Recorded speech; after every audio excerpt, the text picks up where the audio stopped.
कि हम मुस्लिम हो या हिंदू, हम ये फ़र्क समझ लें कि धर्म क्या है और धर्म के नाम की राजनीति क्या है।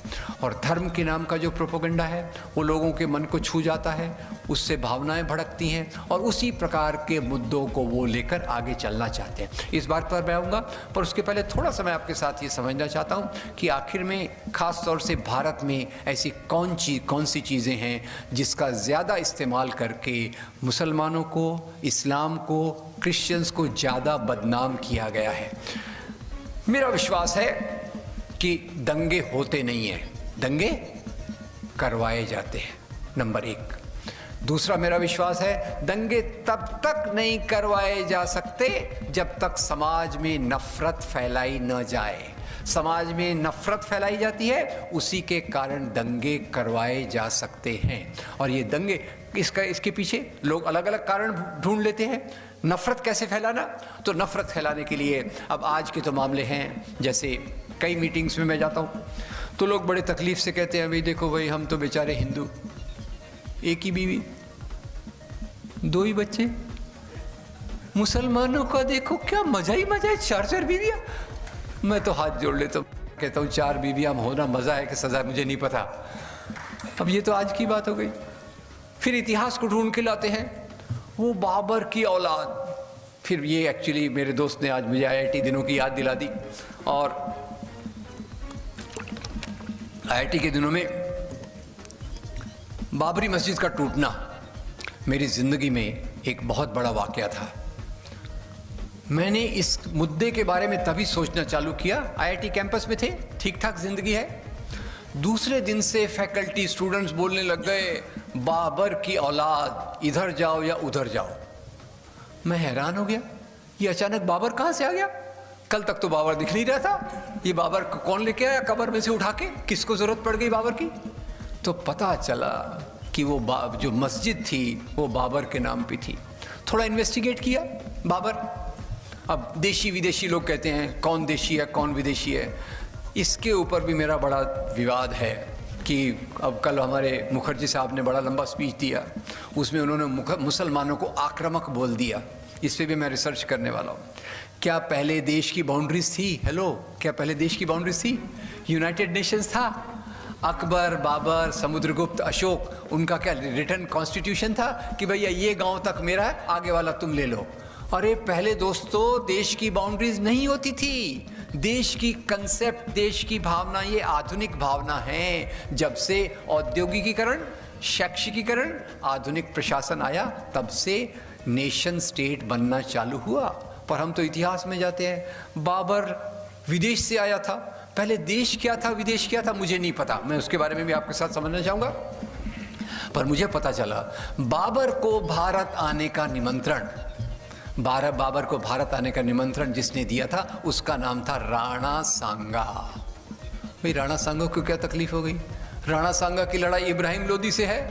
राणा सांगा बाबर को बोलता है आप आ जाइए, अब आज की कॉर्पोरेट लैंग्वेज में बोलूँ तो आ जाइए, अपन पार्टनरशिप करके इब्राहिम लोदी को हरा देंगे। उसने अपनी भाषा में बोला होगा आ जाइए हम लोग अलायंस करके इब्राहिम लोदी को हरा देंगे। तो कौन सा देश किसका था? कौन था हिंदू, कौन था मुसलमान? ये हिंदू मुसलमान की लड़ाई थी या 2 राजा अपना साम्राज्य वृद्धि करने की कोशिश कर रहे थे? ये पहले नोट कीजिए। मैं इस बात पर आना चाहता हूँ कि ये जो देशी विदेशी का मामला है आज के इतिहास में बहुत जोरों से उठाया जा रहा है कि आर्य लोग यहाँ से बाहर गए कि वहाँ से इधर आए। यानी पहले किताबों में था आर्यों का आक्रमण, आजकल वैसा नहीं कह सकते। अब आक्रमण कब होता है कब नहीं, आपको पता होगा। आर्य समाज कैसा था? आर्य समाज पशुपालक समाज था। Let's go to the basics. कुछ चीज़ों को मूलभूत रूप से समझने की ज़रूरत है। आज हमारे सामने जो बहुत चित्र खड़े किए गए हैं उसमें अनादिकाल से चालू करते हैं। अब बताइए पशुपालक समाज वो अपनी बाउंड्री कैसे डिसाइड करता था? अरे भैया पशु पालना है, जिधर अच्छी घास हो, ज़्यादा हरी घास हो, उधर हम चले जाएंगे। ये आज की जो देशभक्ति, तुम देशभक्त हो, तुम देशद्रोह हो, ऐसा मामला उस समय फॉर्चुनेटली नहीं था। अब आज बड़ा डिबेट किया जा रहा है कि आर्य लोग यहीं के थे, यहाँ से दुनिया भर में गए। मुझे पता नहीं भाई कौन किधर से था, मुझे इससे कुछ फ़र्क नहीं पड़ता। मुझे केवल इतना पता है कि सबसे पहले मनुष्य का उगम जो हुआ वो हुआ था साउथ अफ्रीका में। और खैर साउथ अफ्रीका में हुआ हो या नॉर्थ पोल में हुआ हो, आज मुझे क्या फ़र्क पड़ता है। मुझे तो इतना पता है 15 अगस्त 1947 में भारत का जन्म हुआ और भारतीय नागरिक के रूप में हमारा जन्म 15 अगस्त 1947 में हुआ, फुल स्टॉप। उसके पहले क्या था, तुम्हारा घर कहाँ था, मेरा घर कहाँ था, मैं कहाँ से आया, वो डिबेट ख़त्म हो जाता है। खैर बाबर आया। अब बाबर के बारे में अब ये जो भ्रांतियाँ आज डाली गई, बाबर को इतना जो विलन बनाया गया, तो उसके बारे में मैं आपको रिक्वेस्ट करना चाहता हूँ कि एक बड़ा अच्छा सोर्स है anatomy of confrontation. Anatomy of confrontation ये किताब एक मशहूर हिस्टोरियन एस गोपाल ने एडिट की हुई है। और मैं पहली बार जब ये बाबरी मस्जिद का मामला आया तो मैं उसको समझने की कोशिश करने लग गया। ये क्या भाई पुरानी, अगर मान लो, पहली बात तो मैं मानता हूँ कि वहाँ राम मंदिर था, ठीक है, होगा। अब ये बात आज सिद्ध करना कि वहाँ राम मंदिर था, कई लोग कहते हैं वहाँ पहले बुद्ध विहार था। अब आप इतिहास को कहाँ तक ले जाओगे, आई डोंट नो, पर इतना मुझे मालूम है कि लोगों के मन में शंका कैसे डाली गई। लोगों के मन में शंका कैसी डाली गई, ये डाली थी शंका ब्रिटिश हिस्टोरियंस ने। और एक ब्रिटिश हिस्टोरियन थी, उनका नाम था Mrs A.F. Beveridge. Mrs A.F. Beveridge Ayodhya का गज़ट लिख रही हैं और गज़ट लिखने के समय जब बाबरी मस्जिद का वर्णन करना पड़ता है तो वहाँ एक एस्टेरिक्स लगा देती हैं, स्टार लगा देती हैं और फुट नोट में लिखते हैं पहले शायद यहाँ मंदिर था। आगे की बात मैं आपके कल्पना पे छोड़ देता हूँ। आगे लोग क्या कहेंगे, सांप्रदायिक लोग आके, पहले यहाँ मंदिर था, भगवान राम का मंदिर था, भगवान राम का जन्म यहीं हुआ। अब भगवान राम का जन्म एक अपने आप में बड़ी अच्छी बात है, जहाँ हुआ वो हुआ मैं नहीं जानता, पर मैं इतना जानता हूँ मेरे दोस्त और एक महान डॉक्यूमेंट्री फिल्म मेकर आनंद पटवर्धन, उनकी फिल्म ज़रूर देखिएगा, राम के नाम। राम के नाम बनाने के लिए आनंद जी अयोध्या गए और उन्होंने जाके अयोध्या में सोच के गए कि मैं अयोध्या में जो राम मंदिर है उनके पुजारी का इंटरव्यू लूँगा, पता चल जाएगा मामला क्या है। पर आनंद जी को प्रॉब्लम क्या हुआ कि अयोध्या में एक नहीं, दो नहीं, 50 के करीब राम मंदिर हैं। No problem, more the merrier, जितने ज़्यादा उतने अच्छे। पर प्रॉब्लम कहाँ आया, आनंद जी हर एक पुजारी के, राम मंदिर के पुजारी के पास गए, उनका इंटरव्यू लिया और एक सवाल सब में कॉमन था। सवाल ये था, बताइए आपका ये मंदिर किस चीज़ के लिए मशहूर है। और दोस्तों बड़े हैरानी हुई उनको, सभी पुजारियों का जवाब एक ही था। आप गेस कर सकते हो, भगवान राम का जन्म मेरे ही मंदिर में हुआ था। Thank you very much. अब वो भगवान राम कहाँ पैदा हुए, बहुत खुशी की बात है। पर एक बात आपको बहुत प्यारा दोहा में बता देता हूँ, मेरी हिंदी को माफ़ कीजिएगा, और हिंदी में ये वो दोहा बहुत सूट होता है, वो है गोस्वामी तुलसीदास का। हिंदी के महान साहित्यकारों और संतों में से एक गोस्वामी तुलसीदास अपनी आत्मकथा विनयावली में लिखते हैं, तुलसी सरनाम गुलाम है राम को, जाको रुचे सो कई वो, मांग के खाइबो मसीत मस्जिद में सोइबो, लेबे को एक न देबे को दो। मेरा नाम तुलसीदास है, मैं भगवान राम का गुलाम हूँ, मुझे दुनिया से कोई लेना देना नहीं, मांग के खाता हूँ और मस्जिद में सोता हूँ। तो एक वो सच्चा राम भक्त है, उसको फर्क नहीं पड़ता कि वो मंदिर में रहता है कि मस्जिद में है। और आज वो एक पूरा राजनीतिक प्रवाह है जो मंदिर मस्जिद के नाम पर जगह जगह पॉलिटिक्स, वायलेंस, हिंसा, पोलराइजेशन, इलेक्टोरल विक्ट्री, ये सब चल रहा है। तो सच्चा राम भक्त कौन है, ये सच्चे कौन है, नकली कौन है, इसका जवाब इसके ऊपर मैं बार बार आते रहूँगा। खैर, तो फिर बड़ी तकलीफ हुई, मंदिर तोड़े गए। मंदिरों के बारे में बहुत कुछ मैंने अपनी वीडियोस में जगह जगह कहा हुआ है। एक सरल सी बात मैं मंदिर के बारे में कई बार सोचता हूँ, और मंदिरों के बारे में जो बात सबसे पहले मेरी बात आती है कि मंदिर तोड़े गए, क्या केवल मुसलमान राजाओं ने मंदिर तोड़े? सवाल नंबर 1। नंबर 2, क्या मुसलमान राजाओं ने मस्जिदें कोई तोड़ी? ये भी सवाल आते हैं, क्योंकि मैंने जहाँ तक अध्ययन किया, हिंदू राजाओं ने भी मंदिर तोड़े, मुसलमान राजाओं ने भी मंदिर तोड़े। मुसलमान राजाओं ने कहीं मंदिरों को तोड़ा तो कहीं मस्जिद को भी तोड़ा। चारों प्रकार के उदाहरण मैं आपको बता सकता हूँ। केवल सारांश में इतना कहूँगा, 3 हिंदू राजाओं के नाम मैं लूँगा जिन्होंने मंदिरों को तुड़वाया। और वेरी ऑथेंटिक सोर्सेस से पहला सवाल मेरे सामने आता है वो है 11वीं शताब्दी कश्मीर। 11वीं शताब्दी कश्मीर में एक महान कवि थे, कवि कल्हण। उनकी एक बहुत महान कृति है राजतरंगिणी। हिंदी साहित्य का एक बड़ा मानदंड उसमें है। राजतरंगिणी में कवि कल्हण लिखते हैं कि 11वीं शताब्दी के राजा हर्षदेव ने जो कश्मीर में राज्य करते थे, उन्होंने अपने राज्य के दौरान एक नए ओहदे, he created a new post, उस पोस्ट का नाम था देवोत्पतन नायक। मैं थोड़ा हिंदी पढ़ाने नहीं आया हूँ, फिर भी कुछ पढ़ाना पड़ेगा। बताइए, देवोत्पतन नायक में 3 शब्द आपको दिख रहे हैं? Yes, no? पहला शब्द कौन सा है? देव। दूसरा शब्द उत्पतन। तीसरा नायक, वो अधिकारी जो देवताओं की मूर्तियों को तुड़वाए। अपॉइंटमेंट कौन कर रहा है? हिंदू राजा के मुसलमान राजा? हिंदू राजा। और आगे कहीं ये भी लिखता है, भैया वही मूर्तियां तोड़ना जो सोने चांदी की बनी हो, वही मूर्तियां तोड़ना जिसमें हीरे जवाहरात जड़े हो, पत्थर की मूर्तियां आम लोगों के लिए छोड़ देना। तो सीक्रेट तो यहाँ आउट हो गया। फिर भी हम बड़े तकलीफ में हैं कि राजाओं ने मंदिर क्यों तोड़े। राजाओं ने मंदिर 2 कारणों से तोड़े। नंबर 1, मंदिरों में संपत्ति के भंडार होते थे। Yes, no? ठीक है, चलिए, मैं कोई चुनावी भाषण तो नहीं दे रहा। मंदिरों में संपत्ति के भंडार हैं। आपको कहूँगा तो आप मुझे सैकड़ों मंदिरों के नाम बता देंगे जहाँ करोड़ों करोड़ों की संपत्ति है। तो आपको तो पता है कि चुनाव के समय लोग बड़े बड़े वायदे करते हैं। अरे आप मुझे चुन के दो, खैर मैं नहीं, मैं कोई और बोल रहा है, मुझे चुन के दो, हर एक के अकाउंट में 15-15 लाख आ जाएगा। Very good. अब मुझे तो चुनाव नहीं लड़ना, फिर भी आपको मैं एक अच्छा सच्चा प्रॉमिस करता हूँ। प्रॉमिस क्या है? देश के 100 धनी मंदिरों की संपत्ति को जमा करो, ईमानदारी से हम सब में बराबर बराबर बांट लो। अपने अच्छे दिन आ सकते हैं। Yes, no? यस। अच्छे दिन तो वहाँ छुपे पड़े हैं और अच्छे दिन का वायदा कोई और कर रहा है। खैर, तो मंदिरों में संपत्ति के भंडार थे, राजाओं ने उसको संपत्ति के लिए तोड़ा। कई बार पावर के लिए, स्ट्रगल के लिए, एक दूसरे के खिलाफ लड़ने के लिए तोड़ा। और उसमें एक ही उदाहरण देके मैं इसको ये करूँगा, और वो उदाहरण है एक रिचर्ड ईटन की एक किताब है, टेम्पल डिस्ट्रक्शंस इन एंशिएंट इंडिया, प्राचीन भारत में मंदिरों का तोड़ा जाना।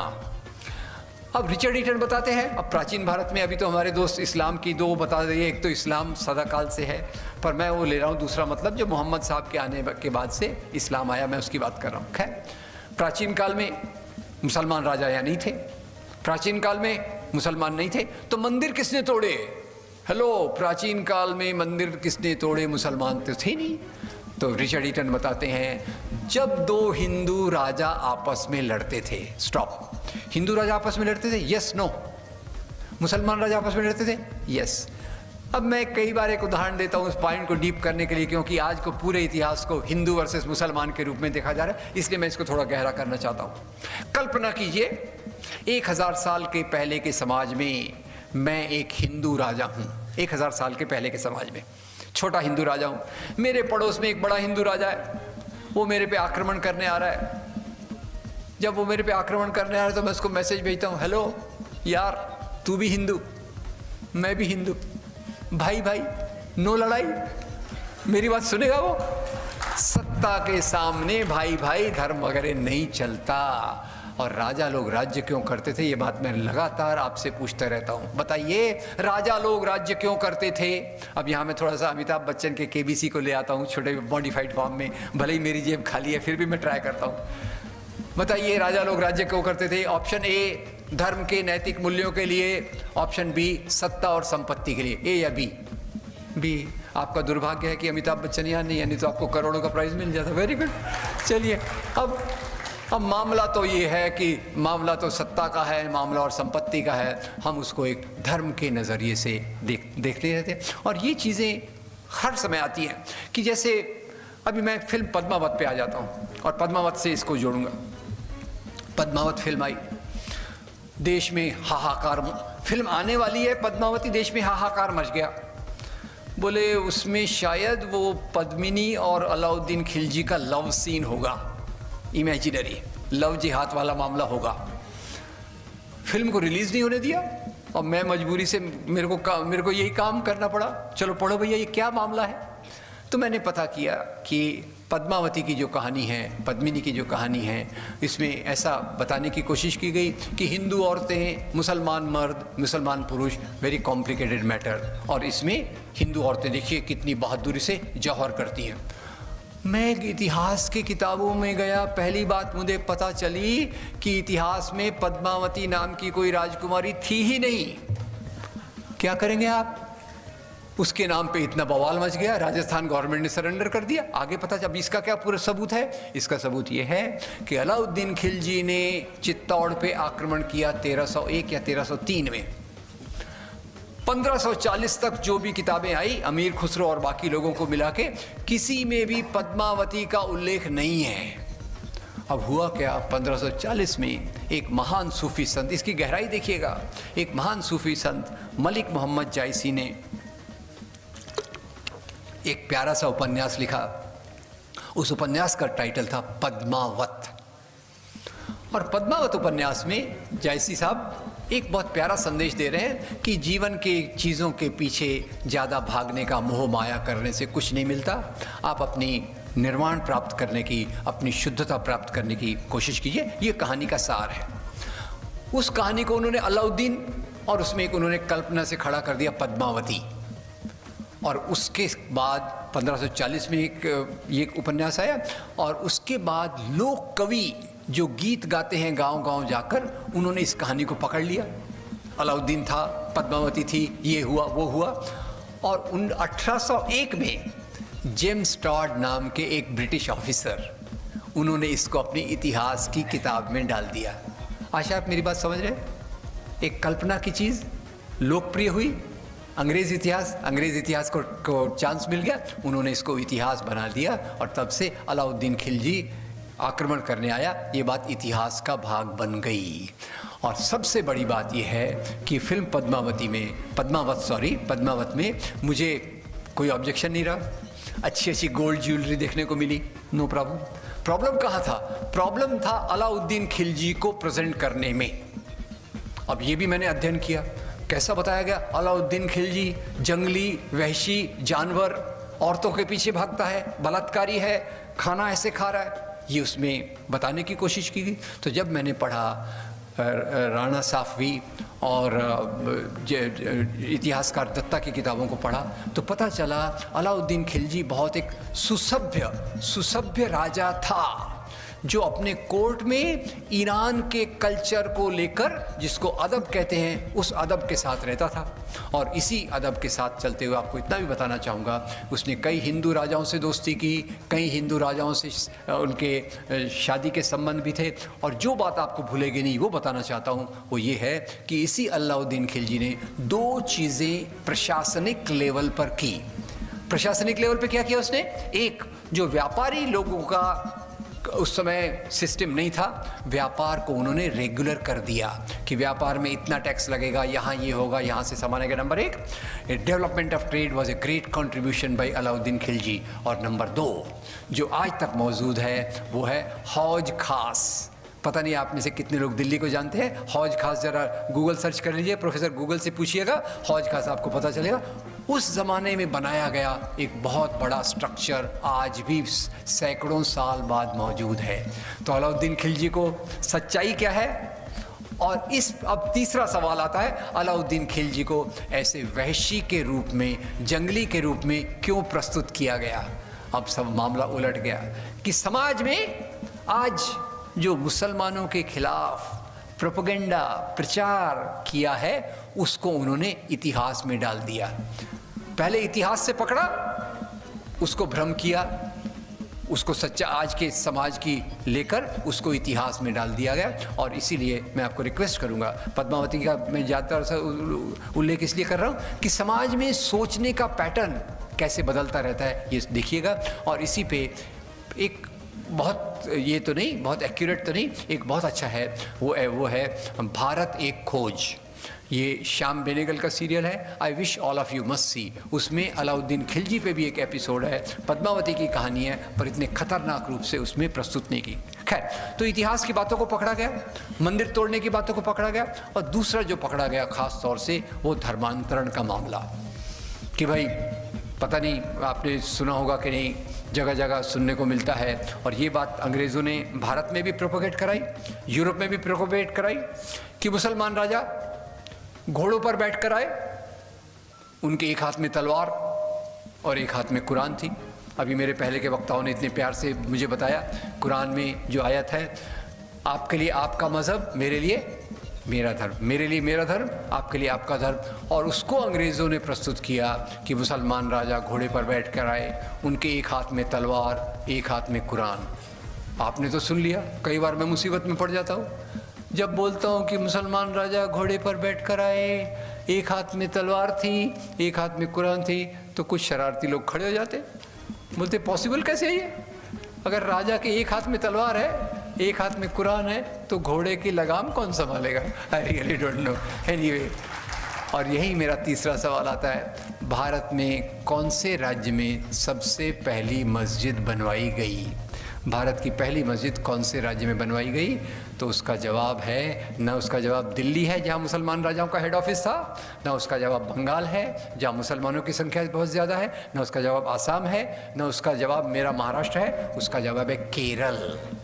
केरल, जहाँ किसी मुसलमान राजा का राज्य 14वीं शताब्दी तक नहीं हुआ, वहाँ भारत की पहली मस्जिद चेरामन जुम्मा मॉस्क बनी, जो आज भी वहाँ मौजूद है। और वो इसलिए नहीं बनी कि किसी मुसलमान राजा ने वहाँ उसको ऑर्डर दिया था, इसलिए बनी कि अरब देशों से मुसलमान व्यापारी आते थे, यहाँ का सामान ले जाते थे, वहाँ का सामान यहाँ बेचते थे, और ये जो आपसी मेल जोल है, याद रखिए आपसी मेल जोल, वालेकुम सलाम सलाम वालेकुम, ये जो आपसी मेल जोल है, इसी के माध्यम से भारत में इस्लाम आया।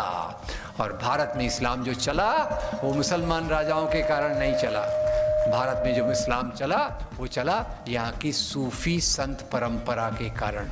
मैं तो यहाँ तक मानने को तैयार हूँ कि दुनिया में जो भी धर्म फैले हैं, एक ही राजा है जिसने अपने धर्म को फैलाया, और उस राजा का नाम है सम्राट अशोक। सम्राट अशोक के सिवा किसी राजा ने अपने धर्म को नहीं फैलाया, और ये जो इस्लाम भारत में फैला, उसका सबसे महत्वपूर्ण कारण स्वामी विवेकानंद अपनी संकलित रचनाओं में बताते हैं कि ये कहना बिल्कुल गलत है कि इस्लाम यहाँ तलवार की नोक पर फैला।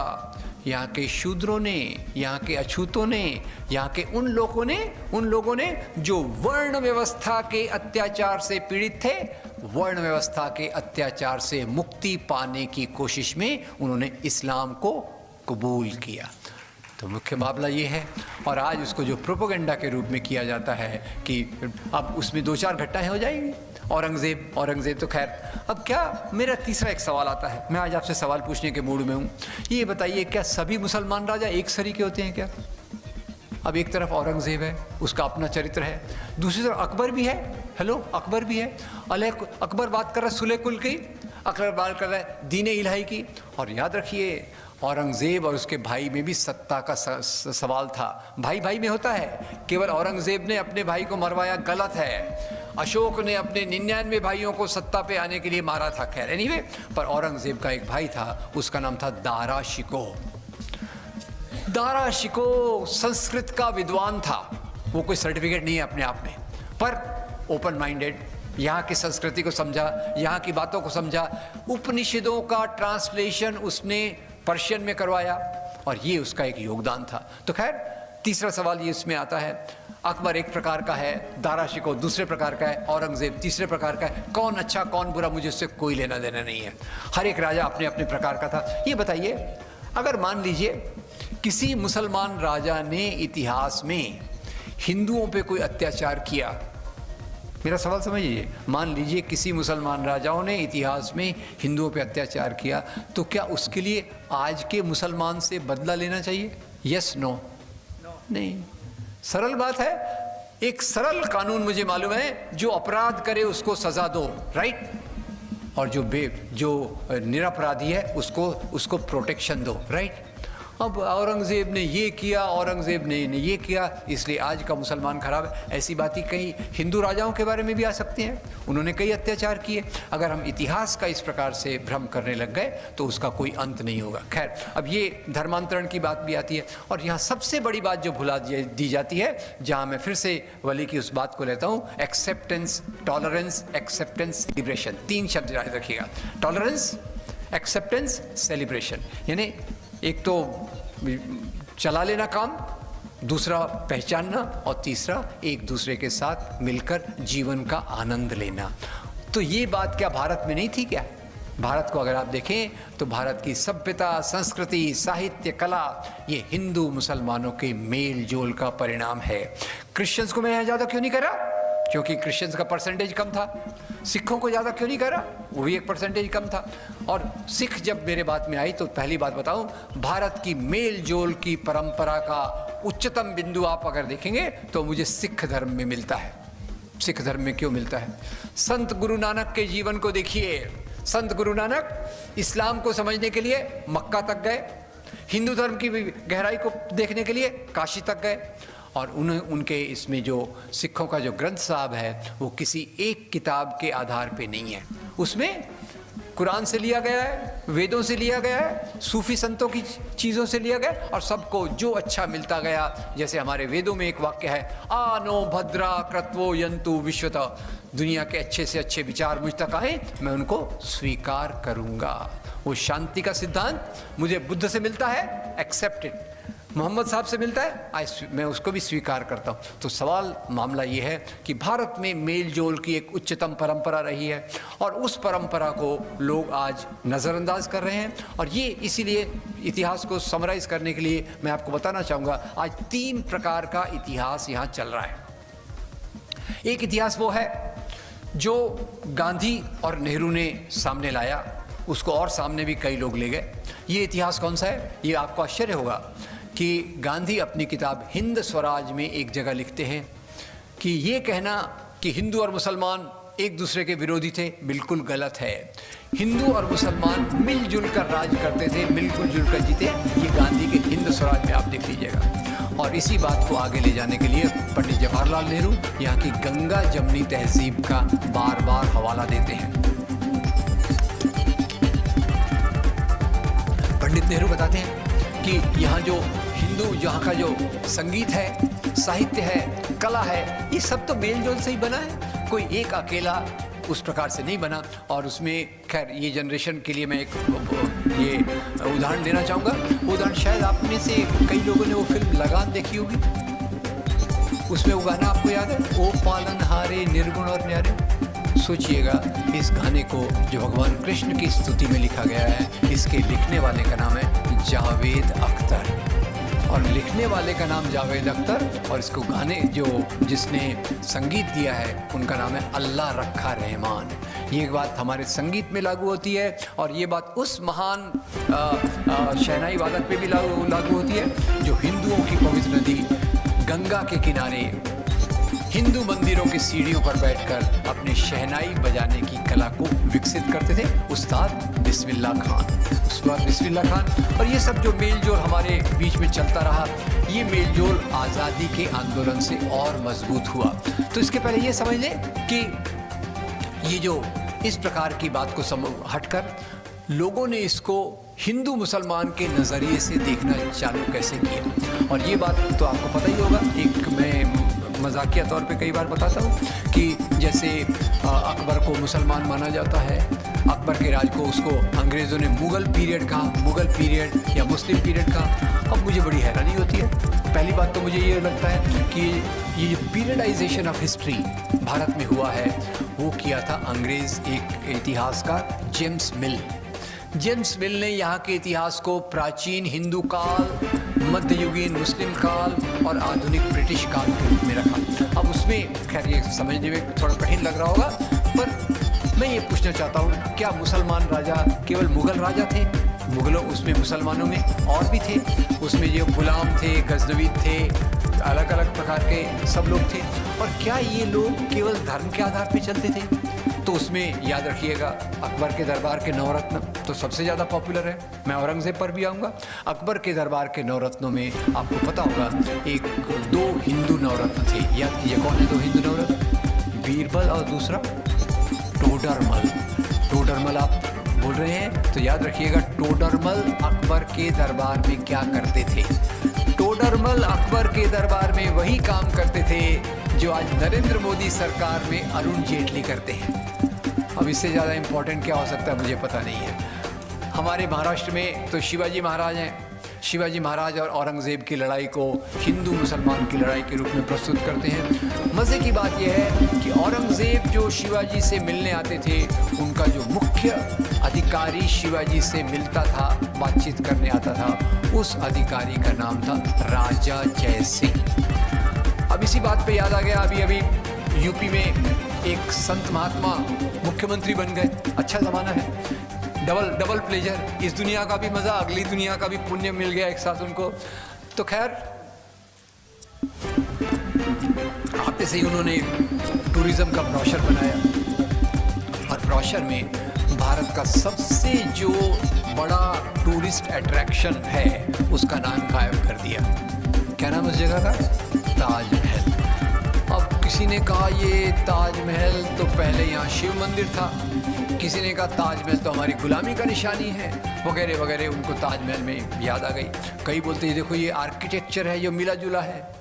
एक्सक्यूज़ मी, मिला जुला आर्किटेक्चर होना ये अच्छी बात है कि बुरी बात है?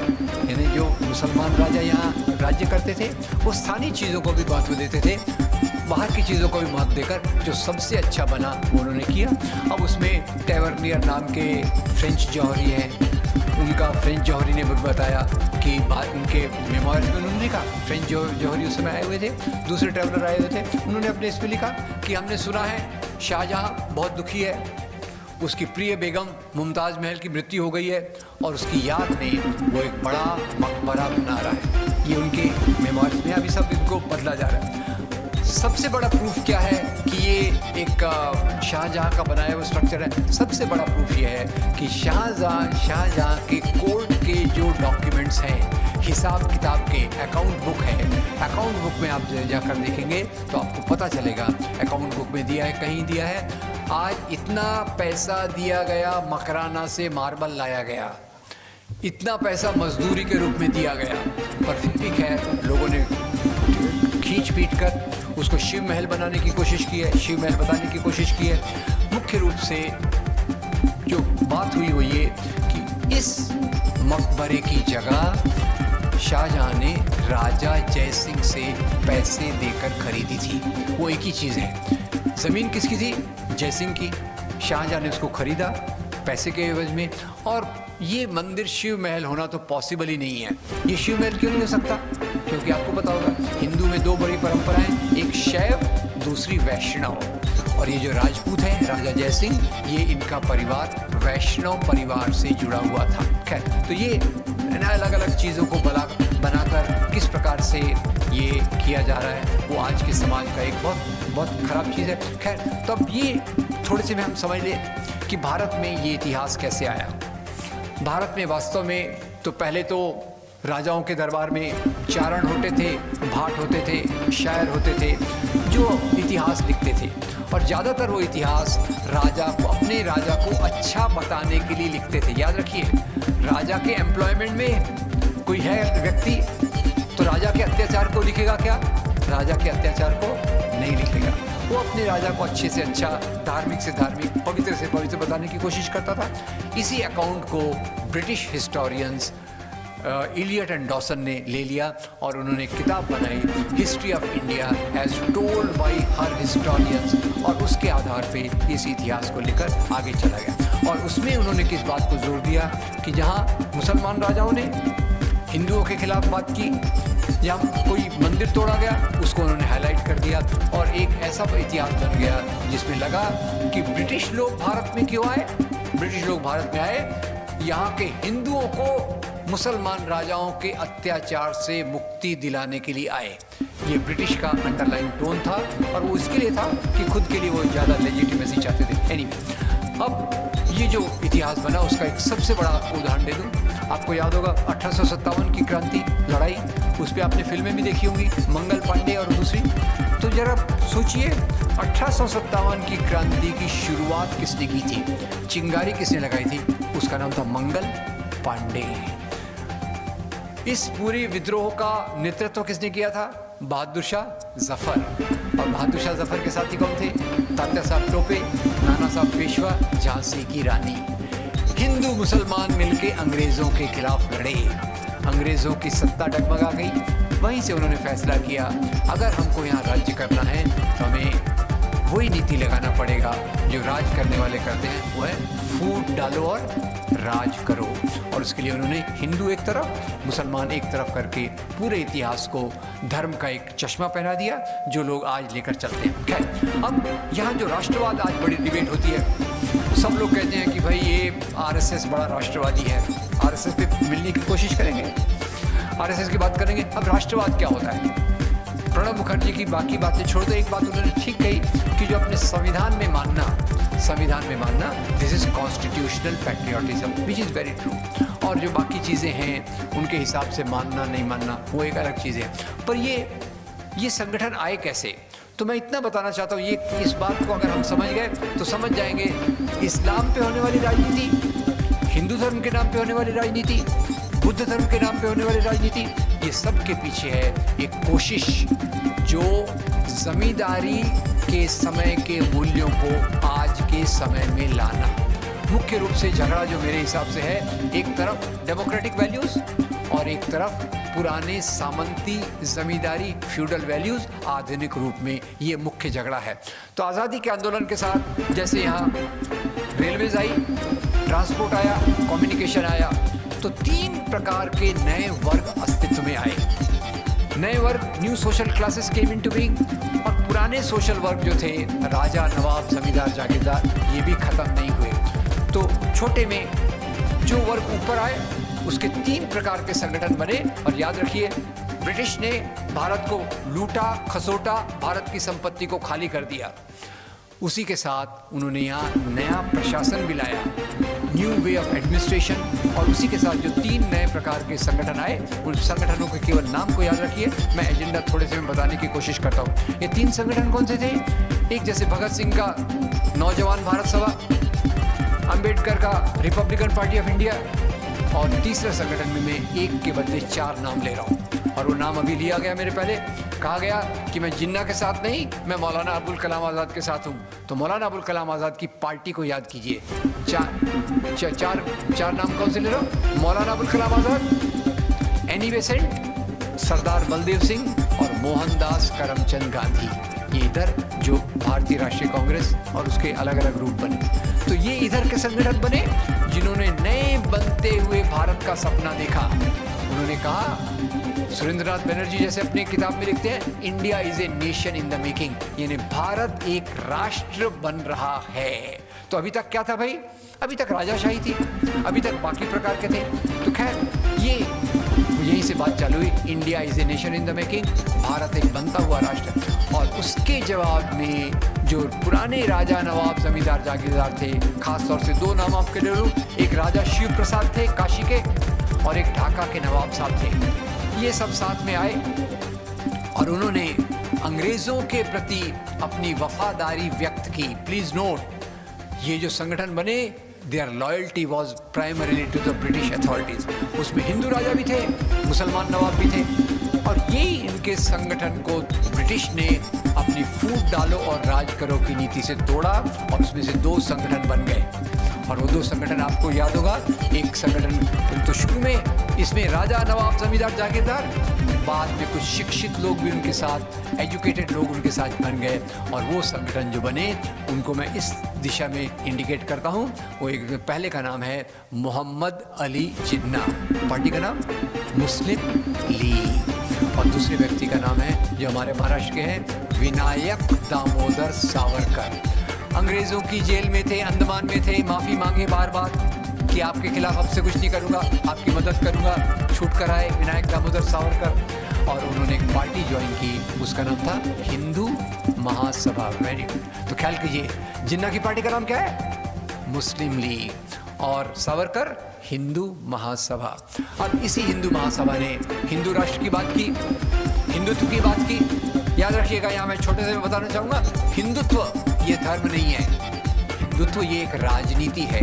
और गहराई में जाके देखेंगे तो पता चलेगा कि ये राजनीति नस्ल को भी मानती है, ब्राह्मणवादी मूल्यों को भी मानती है, और यहाँ के लोगों को, यहाँ की पूरी ज़मीन को अपना मानती है। तो एक हिंदुत्व आया, और इसी हिंदुत्व की बात को लेकर एक और संगठन बना, वो बना 1925 में। इसका नाम तो आप मुझे बताएंगे, मैं आपको हिंट दे दूँ। पहले ये हाफ पैंट पहनते थे, आजकल फुल पैंट पहनते हैं। राष्ट्रीय स्वयं सेवक संघ भले ही बहुत पावरफुल है, पर याद रखिए उनका राष्ट्रवाद भारतीय राष्ट्रवाद नहीं है। They don't believe in Indian nationalism, वो हिंदू राष्ट्रवाद में विश्वास रखते हैं। और हिंदू राष्ट्रवाद को समझना है, भारतीय राष्ट्रवाद को समझना है, तो सारांश में दो व्यक्ति मैं आपके सामने रखता हूँ।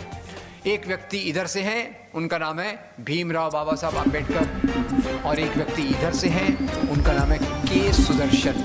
आप में से कईयों ने उनका नाम सुना होगा, वो सन 2000 में आरएसएस के मुखिया बने। अब अम्बेडकर जी के संघर्ष को देखिए, भारत के बनने की प्रक्रिया को देखो। सामाजिक बराबरी के लिए अम्बेडकर लोकतांत्रिक मूल्यों का सहारा लेते हैं। एक तरफ चौदार तालाब का आंदोलन करते हैं कि हम दलितों को भी सार्वजनिक कुओं पर पानी पीने का अधिकार होना चाहिए, चौदार तालाब का आंदोलन।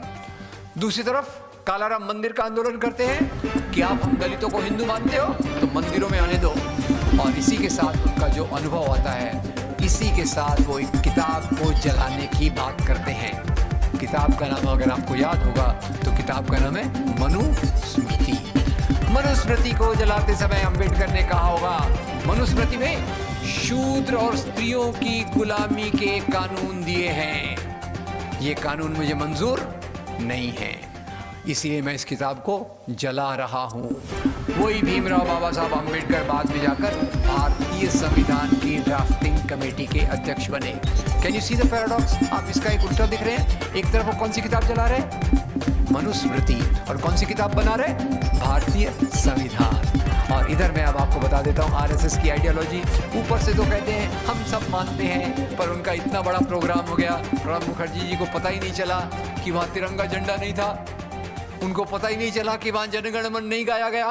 खैर, अब पता नहीं उनका क्या इरादा है। अब वो इरादे कुछ अब ये रहते ना, हाथी के दांत दिखाने के और खाने के। और तो खैर उन्होंने जो किया, तो उन्होंने, सुदर्शन जी ने कहा भारतीय संविधान विदेशी है, विदेशी मूल्यों पे बना है, फेंक दो और एक ऐसा संविधान लाओ जो भारतीय धर्म ग्रंथों के आधार पे बना हो। वो कौन सा भारतीय धर्म ग्रंथ है? मनुस्मृति। तो खैर अम्बेडकर ऐसे खड़े हैं, मनुस्मृति जलाओ, भारतीय संविधान लाओ। और ये है धर्म के नाम वाला पॉलिटिक्स जो आरएसएस कर रहा है कि भारतीय संविधान का विरोध करके एक ऐसा संविधान लाओ जो जन्मजात ऊंच नीच को स्वीकृति दे।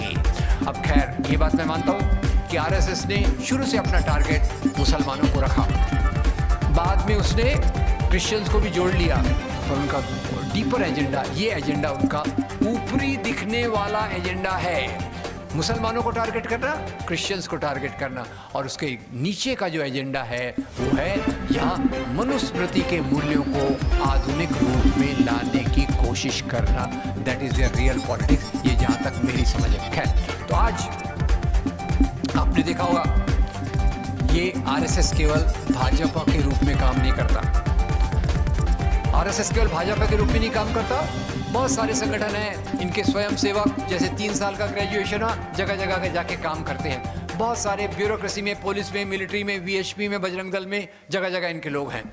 सवाल यह है कि हिंदू राष्ट्र की कल्पना को कैसे हम तोड़ें। मैं हिंदू धर्म के विरोध की बात नहीं कर रहा, 2 मिनट और लूँगा। मैं इधर बताना चाहता हूँ मौलाना अबुल कलाम आज़ाद एक अच्छे मुसलमान, पर उन्होंने पाकिस्तान की मांग का समर्थन नहीं किया, भारत के पार्टीशन का समर्थन नहीं किया। मोहनदास करमचंद गांधी एक बहुत अच्छे हिंदू, उन्होंने हिंदू राष्ट्र को स्वीकार नहीं किया। तो सवाल है ये हिंदू राष्ट्र कुछ जो लोग जुड़ा रहे हैं उसका मुकाबला हम कैसे करें।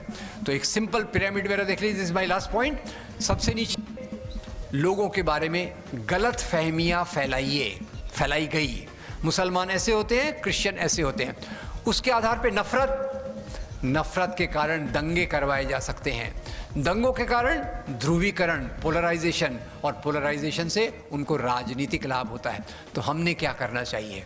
एक मुसलमान के रूप में, एक इंसान के रूप में, एक भारतीय नागरिक के रूप में, मैं केवल यहाँ मुसलमानों की बात नहीं कर रहा, एक भारतीय नागरिक के रूप में ये ज़रूरी है कि हम सच्चाई को सामने लाएं, इतिहास की आज की सच्चाइयों को सामने लाएं, और इस सच्चाई के आधार पे दुनिया में, प्यार समाज में एक मोहब्बत के पुल बनाएं। हमारा काम है, आज जो नफ़रत की दीवारें खड़ी हो गई हैं, उन नफ़रत की दीवारों को तोड़कर मोहब्बत के पुल बनाए जाएं, एक धर्म से दूसरे धर्म के बीच में, दूसरे धर्म से तीसरे धर्म के बीच में, और उस रास्ते पर भारतीय संविधान के मूल्यों को जिंदा रखने के लिए ऐसी कोशिश करें कि जो भी लोग मज़हब के नाम पे सियासत करते हैं उनको राजनीति में हम कभी समर्थन नहीं करेंगे, और एक अच्छे भारत का निर्माण, जिसका सपना भगत सिंह ने देखा था, जिसका सपना अंबेडकर ने देखा था, जिसका सपना गांधी ने देखा था, उस सपने को पूरा करने के लिए समाज